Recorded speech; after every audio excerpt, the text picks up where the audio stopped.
서대문 교회에 와서 서정주 교회에 없는 것들이 몇 가지가 있는데 그 중에 이 찬양이 있습니다. 우리가 찬양을 안 하는 건 아니거든요. 서정주도. 근데 화음을 넣어서 하는 이런 찬양은 오랜만에 듣습니다.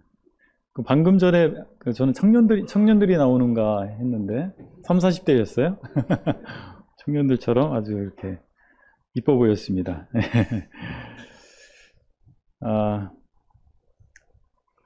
하나님을 우리가 안다라고 하는 것은 여러분 어떻게 생각하세요? 하나님을 안다. 쉬운 일이 아니죠. 저는 30여 년 하나님을 믿은 지 30여 년 됐는데 갈수록 제가 하나님을 제대로 알고 있다라고 말하기가 어려워지는 제 자신을 발견합니다. 그래서 사실 인간이 창조주이신 하나님을 안다라고 하는 것은 불가능에 가까운 일입니다. 그러나 하나님께서 자신을 계시하셔서 그 계시의 범위 안에서 우리는 하나님을 알 수 있습니다. 그래서 우리가 하나님을 안다라고 하는 것은 완벽하게 아는 건 아니지만 알 수 있다라고 하는 것은 하나님의 은혜다라고 하는 것입니다. 저희 큰아들이 올해 결혼을 했어요. 저는 아들만 셋인데 며느리를 봤습니다. 며느리가 참 이쁘더라고요. 교회 갈 때만 봐요. 며느리 보러 교회 가는 것인지 예배 드리러 교회 가는 것인지. 그 큰아이가 어렸을 때예요. 어렸을 때 이제 막 말을 하고 그럴 때였는데 그때부터 이제 복음을 전했습니다. 이 아이가 말을 알아듣기 시작할 아마 그때부터 제가 복음을 전했어요. 그때는 어떤 마음이었냐면 주님이 곧 오실 것 같았어요. 그래서 주님 만약에 내일이라도 오시면 이 아이가 어떻게 될 것인가. 그 마음이 너무 걱정이 되는 거예요. 그래서 계속 복음을 전했는데 이 아이가 한 번은 질문을 하는 거예요. 저희 큰아이가 질문을 참 많이 했거든요.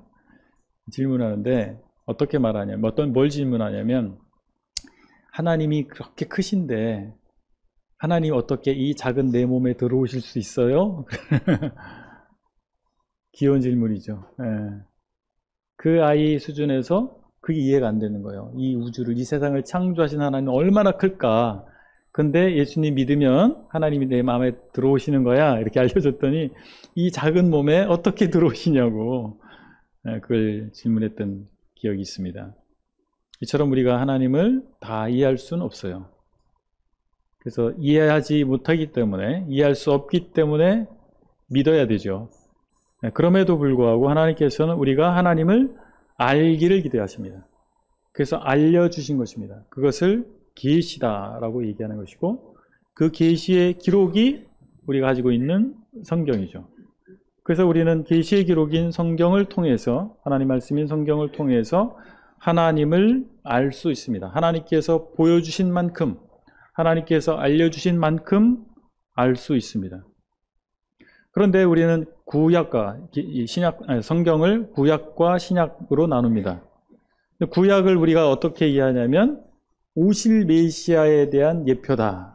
그렇게 요약해서 말할 수가 있고 신약 성경은 오신 메시아에 대한 기록으로 우리가 이렇게 쉽게 정리해서 말할 수가 있겠습니다.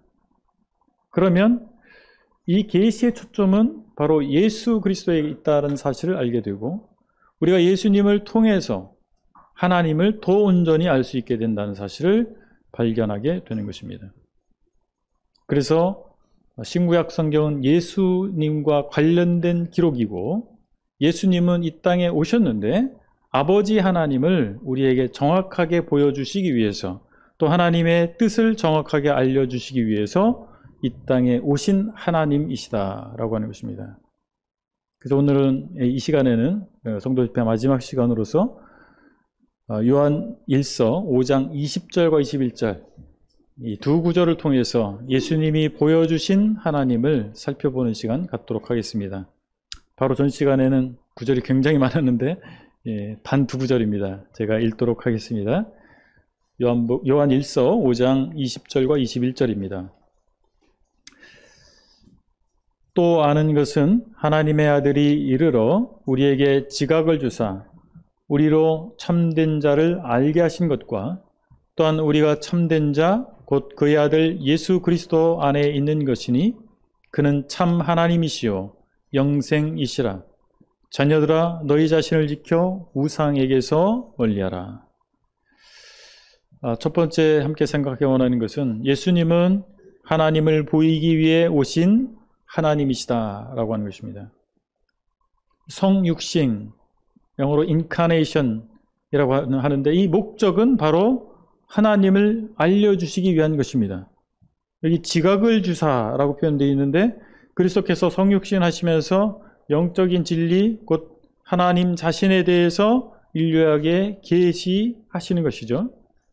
본래 하나님을 본 사람이 없이되 아버지 품속에 있는 독생하신 하나님이 나타내셨느니라. 요한복음 1장에서 요한일서를 쓴 사도 요한이 또 예수님에 대해서 언급할 때 바로 독생하신 하나님이라고 표현하고 있는 것입니다. 비록 모세가 하나님을 대면했다라고 하는 명성을 얻기는 했지만 그는 역시 하나님의 본체를 본 것이 아니었습니다. 유한하고 죄악된 인생이 거룩하신 하나님을 직접 대면하게 된다면 살 수 없기 때문에 또 이르시되 내가 내 얼굴을 보지 못하리니 나를 보고 살 자가 없음이니라. 출애굽기 33장 20절에서 분명히 하나님 말씀해 주십니다. 우리가 육신을 가지고 죄악된 육신을 가진 채로 하나님을 대면해 보는 것은 죽음을 의미합니다. 그러나 특별한 경우에 하나님께서 사람의 모습처럼 나타나셔서 생명을 잃지 않도록 하기도 하셨습니다. 창세기 32장 30절에 보면 그러므로 야곱이 그곳 이름을 브니엘이라 하였으니 그가 이르기를 내가 하나님과 대면하여 보았으나 내 생명이 보존되었다 함이더라. 그러니까 하나님께서 직접 대면하면 죽기 때문에 사람의 형상처럼 나타나셔서 죽지 않게 하시기도 하셨다라고 하는 것입니다. 그런데 이제 예수님께서 사람이 되어 오셔서 예수님을 통해서 죽음의 두려움 없이 하나님을 온전히 볼 수 있게 됐다라고 하는 것입니다. 그래서 예수님께서는 당신의 가르침과 삶을 통해서 하나님을 상세히 설명하신 것입니다. 방금 읽은 요한복음 1장 18절에서 나타내셨느니라. 상세히 설명해 주신 것입니다. 그렇기 때문에 우리는 예수 그리스도를 통해서 하나님을 제대로 확인할 수가 있는 것입니다. 제대로 알 수가 있게 되었다라고 하는 것이죠. 뿐만 아니라 우리는 예수님을 통해서 하나님께 나아갈 수 있게 되었습니다. 성육신하신 분, 사람이 되신 하나님, 그분이 예수님이시죠. 예수님께서는 피조물 중에 뛰어난 피조물이 아니고 창조주이십니다. 어떤 사람들은 예수님은 피조물 중에 으뜸인 피조물이다 라고 주장을 합니다. 초대교회 당시부터 그런 이단적 가르침을 하는 사람도 있었고 지금도 있습니다. 그러나 예수님은 피조물 중에 으뜸인 분이 아니라 창조주 하나님이십니다. 뿐만 아니라 현존하는 어떤 사람을 재림 예수다라고 주장하는 사람들이 있습니다. 그러나 이러한 존재를 예수님이라고 가르치는 이 모든 것은 거짓된 가르침이고 그들이 주장하는 예수는 다른 예수가 될 수밖에 없습니다. 만일 누가 가서 우리가 전파하지 아니한 다른 예수를 전파하거나 혹은 너희가 받지 아니한 다른 영을 받게 하거나 혹은 너희가 받지 아니한 다른 복음을 받게 할 때에는 너희가 잘 용납하는구나. 고린도 후서에서 바울이 경고한 책망한 내용처럼 오늘날 많은 사람들이 성경에서 말씀하시는 예수님이 아닌 다른 이를 마치 예수처럼 예수님인 것처럼 여기고 그렇게 따라가고 있습니다. 우리나라에 굵직굵직한 이단들이 많이 있지 않습니까? 안타까운 것은 적지 않은 이들이 기성교회에서 실망한 이들이 그런 이단에 미혹되고 있다라고 하는 것이죠. 저와 여러분들이 안타깝게 생각해야 되고 우리가 그런 사람들에게 대안을 제시할 수 있는 교회가 됐으면 좋겠다는 생각을 가지고 있습니다. 또한 주님께서 성육신하신 목적은 우리로 참된 하나님과 올바른 관계를 맺게 하도록 하기 위해서 성육신 하셨다라고 하는 것입니다. 요한복음 14장 6절에서 이렇게 말씀하고 있습니다. 예수께서 이르시되 내가 곧 길이요 진리요 생명이니 나로 말미암지 않고는 아버지께로 올 자가 없느니라. 누구도 예수님을 통하지 않고는 하나님께로 나아갈 수가 없습니다. 예수님께서는 우리가 하나님께 나아가도록 하는 길이 되셨습니다. 우리는 그리스도를 의지해서 하나님과 교제할 수 있게 되는 것입니다. 하나님과 소통할 수 있게 됐다라고 하는 것입니다.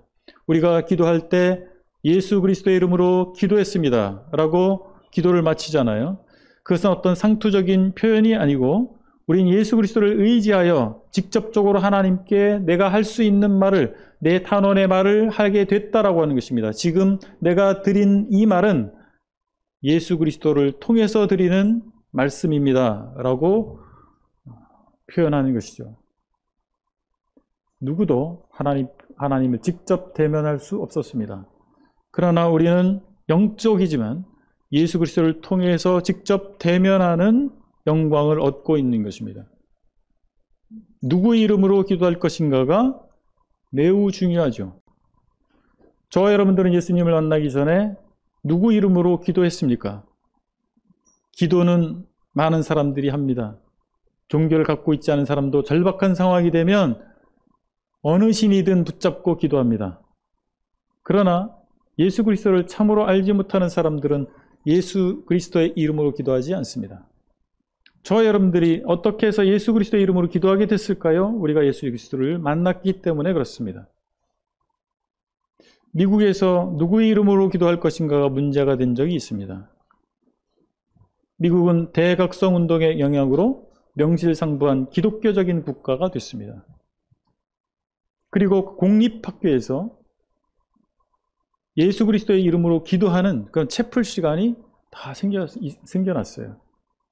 그러면서 예수 그리스도의 이름으로 기도하는 것이 상식화되어 있었는데 어느 날부터인가 예수님을 메시아로 인정하지 않는, 예수님을 하나님으로 인정하지 않는 사람들이 이 일을 제기하게 됐습니다. 그래서 지금은 그렇지 못한 것으로 알고 있습니다. 예수 그리스도의 이름으로 기도하지 못하는 것으로 알고 있습니다. 그래서 예수 그리스도의 이름으로 기도하는 것은 아주 특별하고도 소중한 것입니다. 우리는 하나님께 나아가는 길이 되신 바로 예수 그리스도를 의지해서 지금도 하나님과 교제할 수 있게 됐다라고 하는 것입니다. 우리는 그리스도인이라고 하는 것에 대해서 어떻게 표현할 수 있을까요? 다양한 방식으로 표현할 수 있는데 하나님과 교제하는 자들이라고 또 정의할 수 있겠습니다. 저와 여러분들은 하나님과 교제하는 사람들입니다. 더 quiet time이라고 하는 말을 줄여서 QT라고 합니다. QT 아시잖아요? QT는 어떤 종교적 계율이 아닙니다.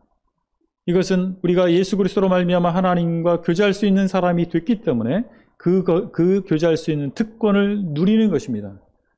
QT를 하면 잘하는 것이고 못하면 죄 짓는 것이고, 혹시 그렇게 생각하고 계세요? 그렇지 않습니다. QT는 특권입니다.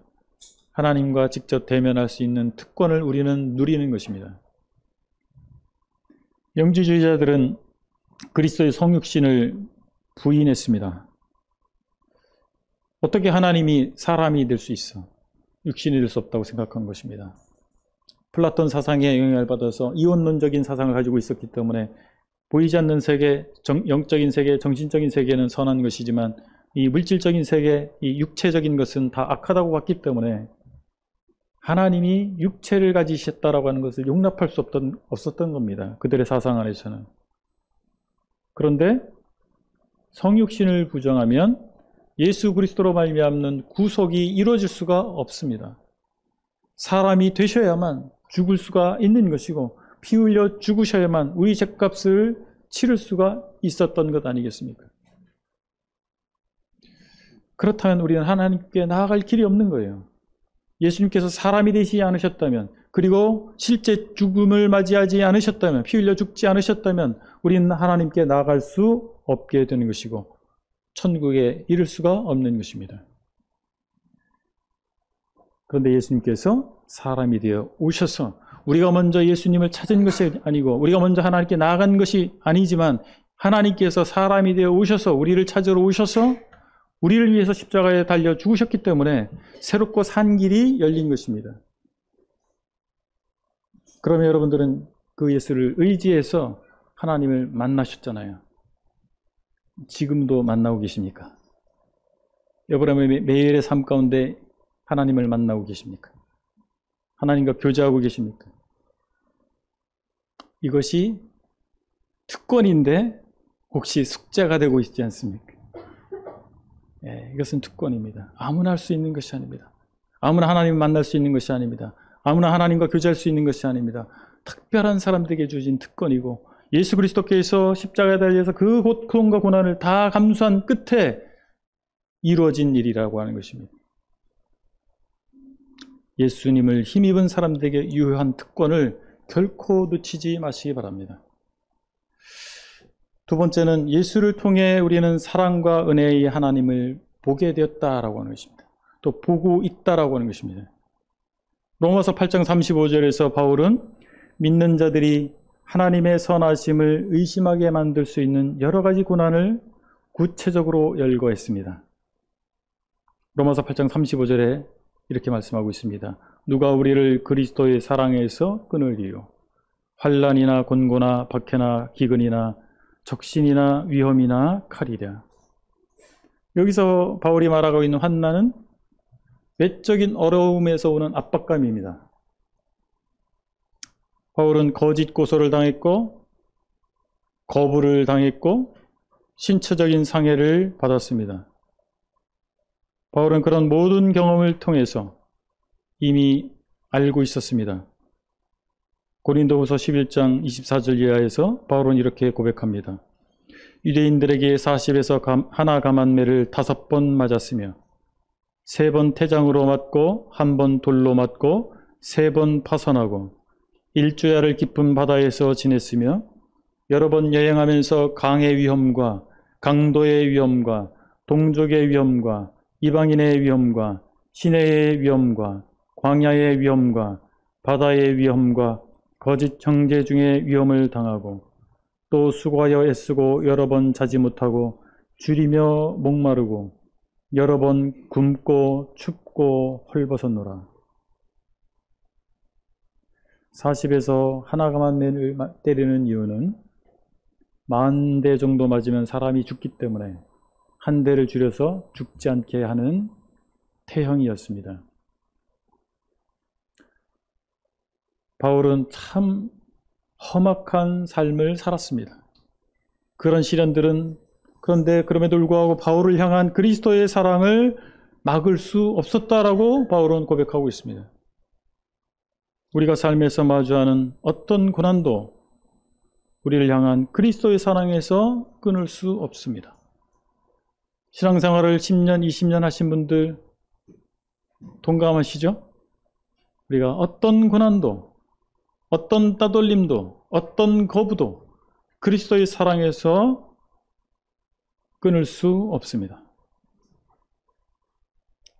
곤고라고 표현된 단어는 공간이 협소하다는 뜻입니다. 곤고, 공간이 협소한 거예요. 이 말은 좁은 공간에 박혀 있는 상태입니다. 어디로 빠져나갈 곳이 없는 갇혀버린 상태를 얘기하는 것입니다. 사면초가라고 하는 한자 성어가 있지 않습니까? 사면초가의 상황, 옴짝달싹할 수 없는, 좌우상하 어디로도 빠져나갈 구멍이 보이지 않는 그런 상황을 우리가 만날 수가 있습니다. 그럴지라도 그리스도의 사랑에서 끊어지지 않는다라고 하는 것입니다.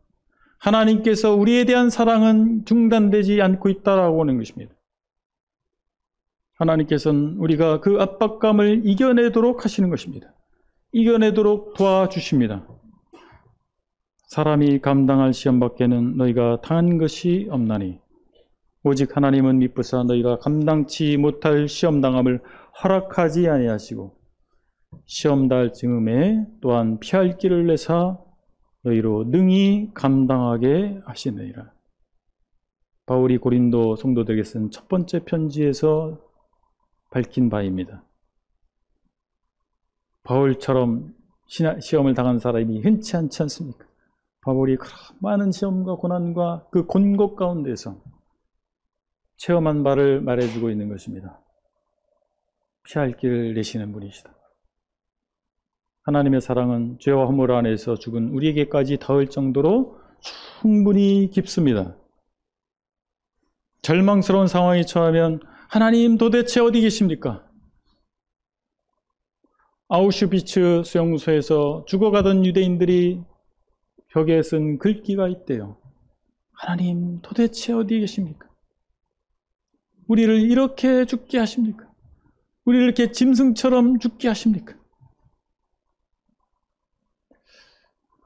제가 고등학교 시절에 참 가난했습니다. 저희 아버지가 제가 기억나지 않은 어린 시절에 장사를 하다가 망하셔가지고 그때부터 가세가 기울었어요. 그래서 시골에서 좀 전기도 들어오지 않는, 저희 세대에서 이런 경험이 흔치가 않은데 전기도 들어오지 않는 그 산속에 오두막집으로 도망가서 사셨어요. 제 기억이 거기서부터 기억이 납니다. 그러다가 청주로 이렇게 나오셨어요. 그래서 노동일 하시면서 그렇게 사셨습니다. 그래서 전 가난이 뭔지 압니다. 예, 그 산골에서부터 또 청주로 나왔지만 5 식구가 단칸방에서 사는 그런 삶을 살았기 때문에 가난이 뭔지 압니다. 뭐 열심히 노력하셨지만 그걸 극복하지 못하셨어요.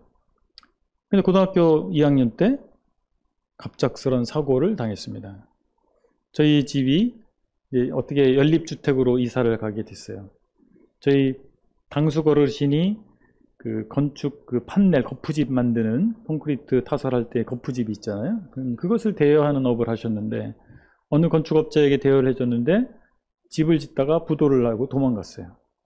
그러니까 받을 돈을 못 받고 있었던 거예요. 그래서 건물은 거의 완공은 됐지만 준공검사가 나지 않은 건물 중에서 연립주택의 한 채를 잡고 계셨어요. 근데 잡고 있어봐야 의미가 없거든요.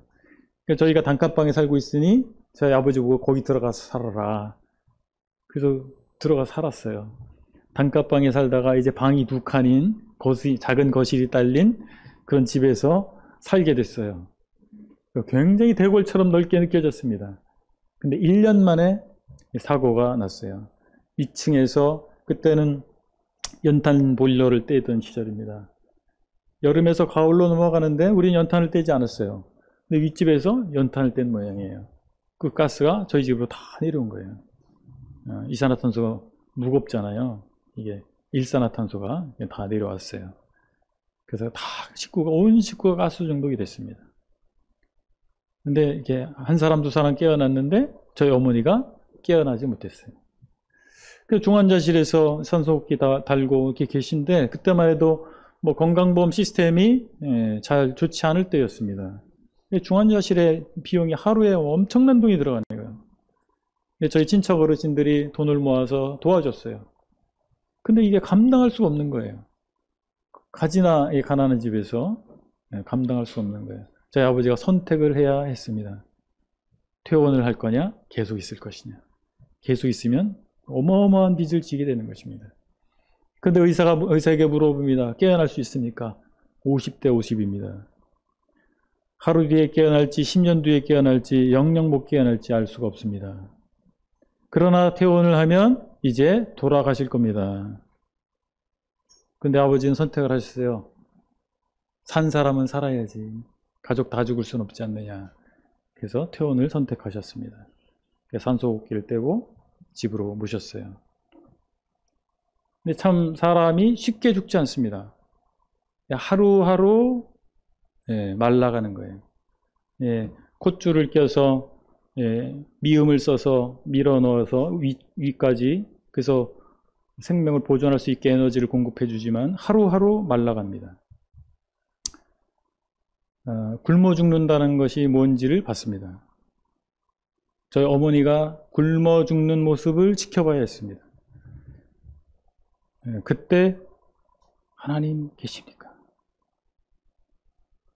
그런 울부짖음을 했습니다. 저는 뭐 그땐 신앙이 없었습니다. 근데 하나님이 계십니까?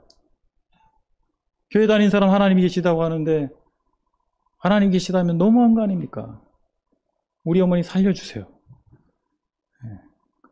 근데 결국에는 한 달 보름 만에 돌아가셨습니다. 그런데 저희 어머니의 죽음을 통해서 제 가슴 속에 생겨나는 것은 죽음이 끝이 아니겠구나입니다. 저희 어머니 염을 할 때 보면서 그것이 마음에 생각이 느껴졌습니다. 아, 어머니가 여기 계시지 않구나. 어머니의 육신이지 어머니는 어딘가 가셨구나. 그 생각을 하게 됐어요. 그리고 세월이 흘러서 제가 군 생활하던 중에 또 많은 병사들의 죽음을 목격하게 됐습니다. 그때 제 고참병 중에 한 분이 모임의 형제님이었는데 복음을 전해줬어요. 그래서 제가 2시간 만에 성경에 펼쳐준 성경 말씀을 다 믿어지게 됐습니다. 저는 사실은 화학을 전공했습니다. 대학에서 화학을 전공했어요. 그러면서 이것이 과학이고 진화론이 과학이라고 믿었습니다. 그래서 누군가가 이것을 과학적으로 하나님 말씀이 과학적으로 맞다라고 증명해 주기 전까지 믿을 수 없다라고 생각했습니다. 근데 그 형제님이 저에게 복음을 전해줄 때에 제가 과학을 과학적으로 설명해 줘서 믿는 것이 아니고 인생의 근본적인 문제를 과학이나 이 세상의 학문이 해결해 줄 수 없다는 사실을 알게 됐어요. 생명이 사람의 손에 있지 않다는 것을 알게 됐습니다. 죽으면 천국과 지옥이 있겠구나 라고 하는 확신을 갖게 됐습니다. 그때 하나님의 말씀이 제게 하나님의 말씀으로 다가온 거예요. 예수 그리스도의 십자가가 정말 저에게 은혜의 빛으로 다가온 것입니다. 그때 예수님을 믿게 됐습니다. 피할 길을 내시는 하나님이십니다. 하나님께서 저희 삶 가운데 역사하신 것입니다. 우리의 지각으로 다 이해할 수 없지만 하나님께서는 창세전에 그리스도를 예비하시고 때에 맞춰 이 땅에 보내셨습니다. 에베소서 1장 4절에서 곧 창세전에 그리스도 안에서 우리를 택하사 1장 9절에서 그리스도 안에서 때가 찬 정륜을 위하여 예정하신 것이니 우리는 이 예정에 대해서 이성적으로 이해할 수 없고 어떻게 논리적으로 설명할 길이 없습니다. 그러나 우리가 예수 그리스도를 믿게 됐을 때 하나님께서 나를 위해서 준비해 주셨다는 사실을 예수님을 예비하셨고 저희 삶 가운데 하나님께서 개입하셔서 제가 예수님을 만날 수 있도록 그 길을 인도하셨다는 사실을 고백하게 됩니다. 영원에 계신 하나님께서 시공을 초월하신 하나님께서 우리 삶 각자에 개입하고 계신 것입니다. 이미 개입하신 것입니다. 우리가 예수 그리스도를 어떻게 해서 믿게 됐습니까? 그 경로는 다양할 수 있습니다. 그러나 중요한 것은 우리가 똑똑했기 때문에 우리가 열심히 찾았기 때문에라기보다는 하나님께서 먼저 다가와 주셔서 우리 삶에 개입하셔서 우리 마음을 감동하시고 우리 생각을 바꾸셔서 예수 그리스도를 만날 수 있게 하셨다라고 하는 것입니다.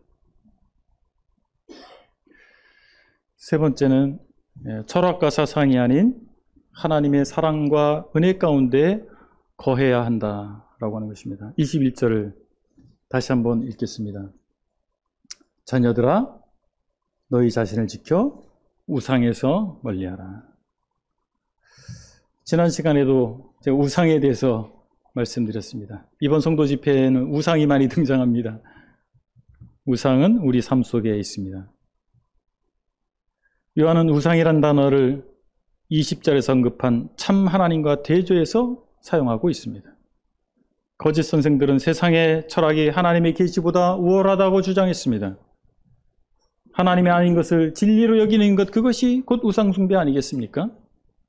참되신 분은 하나님밖에 없습니다. 철학은 본질을 탐구한다는 측면에서 진리에 이르는 데 도움을 줄 수도 있습니다. 그러나 철학 그 자체가 진리라고 말할 수 없습니다. 철학은 계속 변하고 있습니다. 플라톤, 그 전에 소크라테스, 아리스토텔레스, 그 이후에 얼마나 많은 현대 철학까지 많은 철학의 사조들이 등장해 오고 있고 지금도 새로운 철학이 등장하고 있습니다. 진리라고 할 것 같으면 새로운 것이 필요 없겠죠.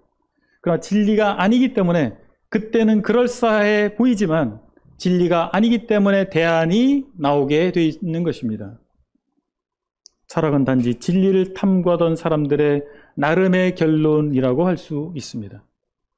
사람들은 평생 진리를 찾아 헤매지만 하나님 밖에서는 결코 찾을 수가 없습니다. 어떤 사람들은 죽음에 대해서 우리는 그저 우주의 한 구성 성분인 원자 단계로 돌아가는 것뿐이다. 죽음을 그냥 편안하게 생각해라 라고 얘기합니다. 근데 과연 그런가라고 하는 것입니다. 우리가 느끼는 이 감정은 어떻게 설명하겠는가라고 하는 것입니다. 끊임없이 떠오르는 이 상념들은 우리가 어떻게 설명할 수 있는가라고 하는 것입니다. 우리가 체험하고 있는 것들은 우리가 단지 원자에 지나지 않는다, 이런 말로 설명할 수 없어요. 우리는 생명체입니다. 우리는 인격체입니다. 우리는 영적인 존재입니다. 생명이 있다는 것을 결코 과학과 철학으로 설명할 수 없습니다. 우리에게 생명이 있을 때와 없을 때를 원자 단위에서 아무런 변화가 일어나지 않습니다. 제가 화학을 전공했잖아요. 원자 단위에서는 우리가 살아있을 때와 죽은 직후가 아무런 변화가 일어나지 않습니다. 그래서 설명할 수 없어요. 과학이 그럴싸하지만 우리의 생명의 문제를, 우리 영적인 문제를 설명할 길이 없습니다. 오직 하나님의 말씀만이, 하나님만이 답을 가지고 있습니다. 그래서 하나님이 계셔야 합니다. 그래서 하나님의 계시가 우리에게 필요합니다. 이 계시의 기록을 우리 손에 들려지기까지 얼마나 많은 피가 흘렸습니까? 그래서 옛날 성경에는 이 옆에를 빨간색으로 칠해 놨었잖아요. 보존하는 방식이기도 하지만 또 다른 의미가 있습니다. 피 흘려 지켜온 계시의 기록이기 때문에 21세기를 살고 있는, 그리고 너무나 디지털화되어 있는 이 세상에서, 너무나 쉽게 정보를 얻을 수 있는 이 세상에서 하나님 말씀인 성경이 유용하면서 쉽게 접할 수 있음에도 불구하고 그 가치를 과거에 비해서 덜 느끼고 있지 않나, 그런 아쉬움을 갖습니다. 세 가지 우상을 생각해 볼 수가 있습니다. 첫 번째는 성공주의입니다. 두 번째, 물질주의. 세 번째, 쾌락주의입니다. 사람들은 세상에서 잘 되길 바랍니다. 자신의 분야에서 이른바 성공하길 바랍니다. 우리는 그리스도인으로서 하나님께서 우리에게 맡겨주신 학업에 대해서, 직업에 대해서 충성해야 됩니다. 그런 차원에서 우리는 최선을 다하다 보니 전문가가도 되고 노하우를 갖게 될 수 있습니다. 그러나 그것이 성공하기 위해서가 될 때 그것은 우리에게 우상이 됩니다. 하나님의 부름을 따라 사는 주어진 삶에 대한 충성과 세속적 성공을 위한 분투를 혼동하지 말아야 됩니다. 사람들이 설정한 성공이 하나님의 부르심과 뜻이 맞지 않는 경우가 있습니다. 그런 책들을 보다 보면 나도 모르게 사로잡힙니다. 그 책에서 주는 메시지가 나를 사로잡습니다. 그 책을 읽지 말라는 게 아닙니다. 분별해 봐야 됩니다. 지속적으로 하나님의 말씀을 통해서 내 중심이 어디에 있어야 할 것인가를 우리가 정신을 차리고 붙들지 아니하면 우리는 중심이 바뀌어버릴 수가 있다라고 하는 것입니다. 세상의 성공이라고 하는 것이 우상이 되어서 그것을 위해서 모든 것을 희생하는, 심지어는 하나님을 위한 예배까지 희생할 수 있는 말도 안 되는 하나님 자녀가 아닌 듯한 모습으로까지 나갈 수가 있습니다. 초대 그리스도인들은 죽음을 앞두고도 타협하지 않는, 사자굴에 던져짐을 당하고도 부인하지 아니하는, 화형을 당하기 직전까지 하나님을 찬송하는 그 모습을 통해서 오히려 그것이 증거가 되어서 예수님을 믿고자 하는 사람들이 생겨났다라는 사실입니다. 저들에게 무엇이 있기에, 우리도 신을 섬기고 있는데 저들이 믿는 신은 누구이길래 저들이 죽음 앞에서 저렇게 찬양할 수 있을까라고 하는 것입니다. 어떻게 죽음을 두려워하지 않을 수 있을까라고 하는 궁금증을 유발해서 그 박해 시기에 그리스도인들이 계속해서 증가했다라고 하는 사실입니다. 우리는 또 다른 의미의 박해기를 살고 있을지도 모르겠습니다. 칼과 채찍이 아니라 성공이라고 하면 잘 살 수 있어. 이렇게 하면 잘 살 수 있어. 이런 도구를 통해서 우리가 그리스도인답지 않게 만드는 것, 우리의 신앙을 타협하게 만드는 사탄의 전략을 바로 보지 아니하면 우리가 그렇게 될 수 있을 것입니다.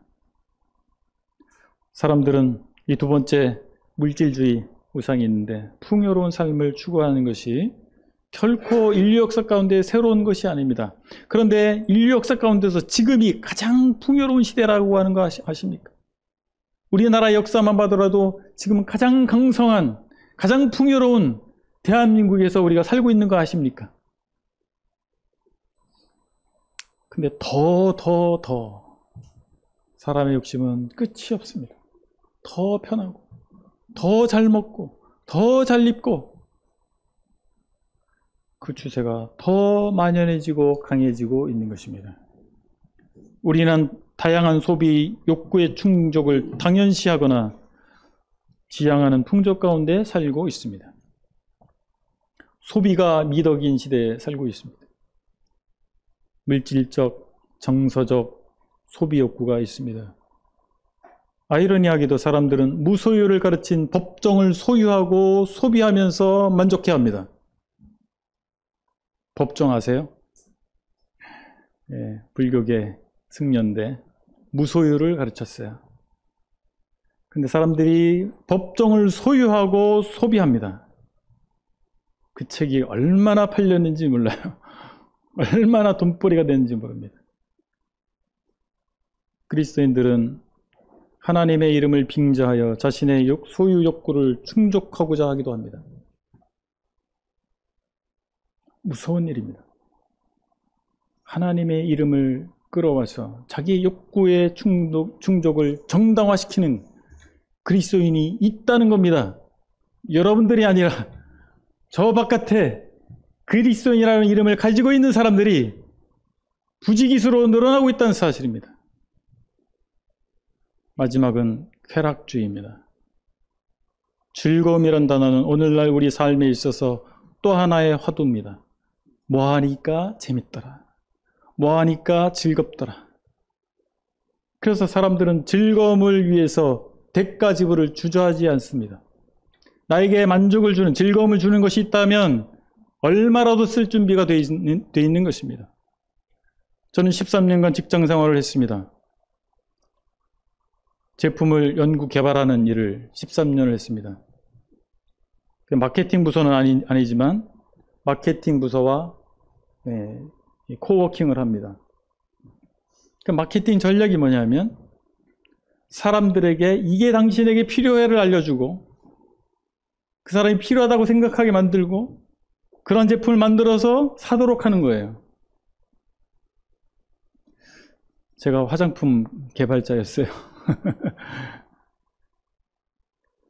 그때 당시 벌써 한 몇 년 전입니까? 한 10몇 년 전에, 16년, 17년 전에 60g짜리 크림을 개발을 했는데 그때 당시에 50g이에요. 50g짜리 크림을 개발했는데 판매가가 얼마냐면 60만 원이었어요. 16년 전에.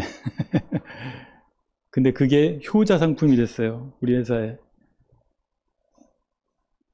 제가 그걸 만들면서 이거를 사는 정신 나간 사람들이 있겠지? 하면서 만들었어요. 제가 죄를 졌습니다. 사람들은 자신의 허영심과 즐거움을 만족하는 데 지갑을 여는 것입니다. 아프리카에서 한 끼가 없어서 피죽이 없어서 굶어 죽어가는 사람들보다 나의 허영심과 내 즐거움을 만족하는 데 내 지갑을 과감하게 여는 것입니다. 기업인들은 비즈니스 하는 사람들 그걸 너무나 잘 알고 있어요. 그것을 어떻게 자극하는지도 알고 있습니다. 싼 것보다 비싼 게 더 잘 팔려요. 우리나라도 더 이상 마약 청정 국가가 아닙니다. 왜 이렇게 됐을까요?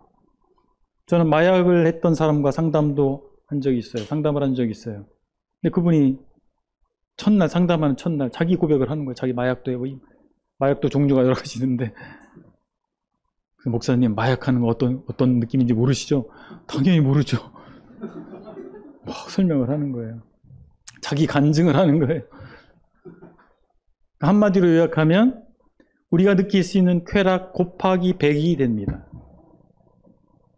뭐 상상이 안 돼요. 우리가 느낄 수 있는, 마약 안 하고 느낄 수 있는 쾌락의 곱하기 100이 체험이 된다는 거예요. 그래서 끊을 수가 없다는 겁니다. 한 번 경험하면. 사람들이 계속해서 더 큰 즐거움을 추구해가는 결과를 우린 보고 있는 거예요. 그 결과가 무엇입니까? 우리가 뭐 절대적으로 모든 것을 금하는 금욕적인 삶을 추구하자, 제가 그 말씀을 드리는 것이 아닙니다.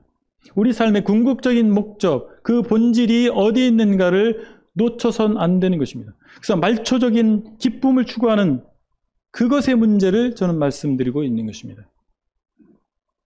순간적인 만족, 아주 제한적인 즐거움, 이것을 따를 것이냐라고 하는 것입니다. 우리는 어떻습니까? 여러분은 행복을 추구하고 있지 않으세요? 하나님은 당신이 행복하기를 원하십니다. 대형교회 가면 그런 게 있잖아요. 하나님 당신이 행복하기를 원하십니다. 완전히 틀린 말은 아니에요. 그죠? 완전히 틀린 말은 아닌데 다 맞는 말도 아닙니다. 하나님은 우리가 정말 행복하기를 원하시죠. 그런데 그 행복이 우리가 생각하는 행복이 아닙니다. 우리가 행복을 추구할수록 우리는 불행해집니다. 아십니까? 행복을 추구할수록 불행해져요. 왜냐하면 우리의 기대하는 행복은 우리를 만족시켜주는 그런 단계에, 우리가 기대하는 수준에 이를 수가 우리가 없기 때문에 추구하면 추구할수록 우리를 불행하게 만듭니다. 그러나 우리가 하나님께서 주신 우리 삶의 본질을 추구한다면 우리는 하나님이 주시는 기쁨을 맛보게 될 것입니다. 항상 기뻐하라. 저는 청년 시절에 어떻게 항상 기뻐할 수 있지? 이거 명령인데 이 명령을 순종하기가 너무 어려운 거예요. 기쁨이 우러나야 되는데 세월이 지나면서 알게 됐습니다. 하나님이 뜻하시는 바를 살아가면, 하나님 뜻에 순종해 가면 하나님께서 기쁨을 주시더라고요. 세상에 주는 기쁨과 다른 것입니다. 우리가 만들어낸 행복은 이런 것이겠지라고 하는 것과 다른 것이에요. 하나님이 주시는 만족감입니다. 하나님께서 주시는 그 보람입니다. 그 기쁨입니다. 저는 인생을 돌아볼 때 제가 예수님 믿은 후의 삶을 생각해 보면 그때는 몰랐어요. 지나고 보니까 하나님이 다 준비해 주셨고 고통스럽고 힘들었지만 그때를 지나가게 하시고 겪게 하시면서 결국 보람되게 하시고 성취를 하게 하시는 그런 하나님이신 것을 고백합니다. 기쁨을 맛보게 하신 하나님. 우리가 본질을 추구해 가게 될 때, 우리 그리스도인의 정체성을 제대로 추구해 가게 될 때 진정한 행복감을 맛보게 하신 하나님이십니다. 하나님의 은혜와 사랑을 바로 알고 우리가 살아가기를 원합니다. 하나님께서는 살아계십니다. 우리를 은혜 가운데 품으시는 분이십니다. 우리를 진정으로 사랑하시는 분이십니다. 시편 23편 4절에서 시편 기자는 이렇게 고백합니다. 내가 사망의 음침한 골짜기로 다닐지라도 해를 두려워하지 않을 것은 주께서 나와 함께 하심이라. 주의 지팡이와 막대기가 나를 안위하시나이다. 다윗의 시편으로 우리가 알고 있지 않습니까? 다윗의 고백이 우리의 고백이 될 수 있기를 바랍니다. 우리 삶은 결코 헛되지 않습니다. 주님은 우리 삶을 분명한 방법으로 보상하실 것입니다. 요한계시록 21장 4절에서 이렇게 약속하십니다. 모든 눈물을 그 눈에서 닦아주시니 다시는 사망이 없고 애통하는 것이나 곡하는 것이나 아픈 것이 다시 있지 아니하리니 처음 것들이 다 지나갔음이로라. 우리는 살아가지만 한편으로 죽어갑니다. 저도 50대 중반인데 살아온 날보다 살 날이 적어요. 죽어가는 것입니다. 하루하루 살아가는 것 같지만 하루하루 죽음을 향해 나아가는 것입니다. 우리 믿음으로 성육신하신 그리스도를 믿는 삶을 살게 될 때 하나님의 은혜와 사랑을 체험하는 삶을 살게 될 것입니다. 우리가 얼마를 더 살지 모릅니다. 며칠을 더 살지 몇 년을 더 살지 알 수 없습니다. 그러나 그 날들을 어떤 삶의 모습으로 채울 것이냐? 예수 그리스도를 믿는 삶으로 채울 것이냐? 아니면 세상적 욕망을 위해서 채울 것이냐? 우리가 선택해야 할 문제입니다.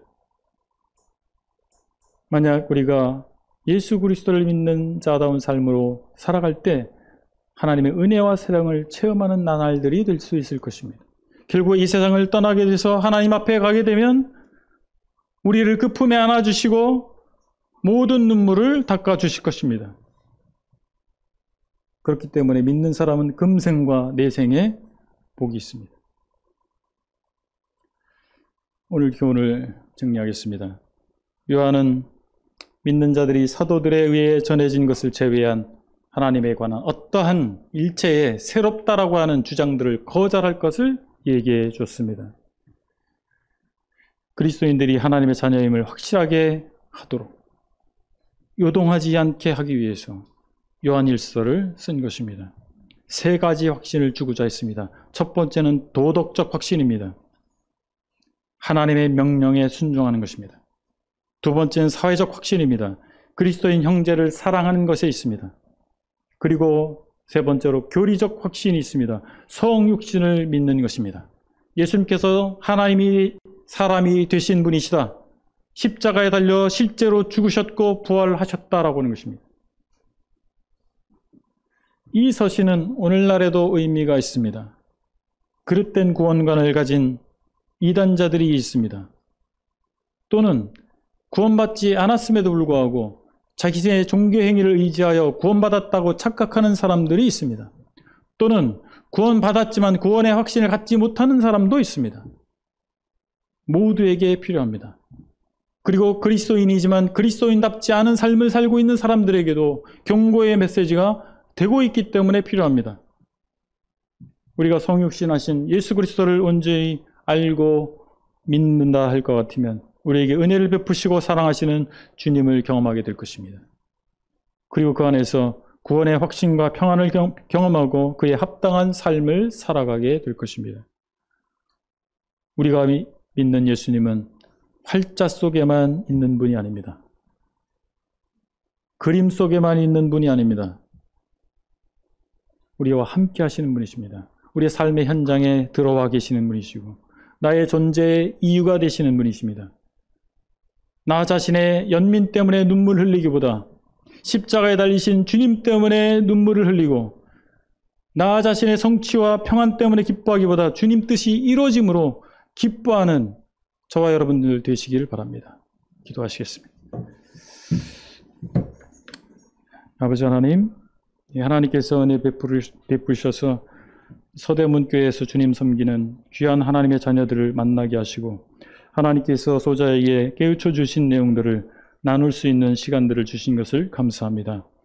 아버지 하나님, 성경 기자들이 자신들이 믿게 됐던 하나님, 자신의 삶 가운데 경험했던 하나님에 대해서 기록하게 하셔서 오늘날 저에게까지 전해지게 하신 하나님 감사를 드립니다. 사람이 되어 오신 하나님이신 예수님을 만나게 하시고 그 예수 그리스도로 말미암아 죄사함을 받게 하시며 의인으로서의 삶을 새롭게 시작할 수 있게 하신 하나님 감사를 드립니다. 서대문교회 모든 형제자매들 하나님께서 축복하셔서 삶 가운데 예수 그리스도의 살아계심과 하나님의 선하심과 인도하심을 체험할 수 있도록 인도해 주시고 하나님의 어떠하심을 이웃들에게 증거하는 귀한 하나님의 자녀들의 삶을 살 수 있도록 은혜 베풀어 주시기를 원합니다. 감사합니다. 예수 그리스도의 이름으로 기도했습니다. 아멘.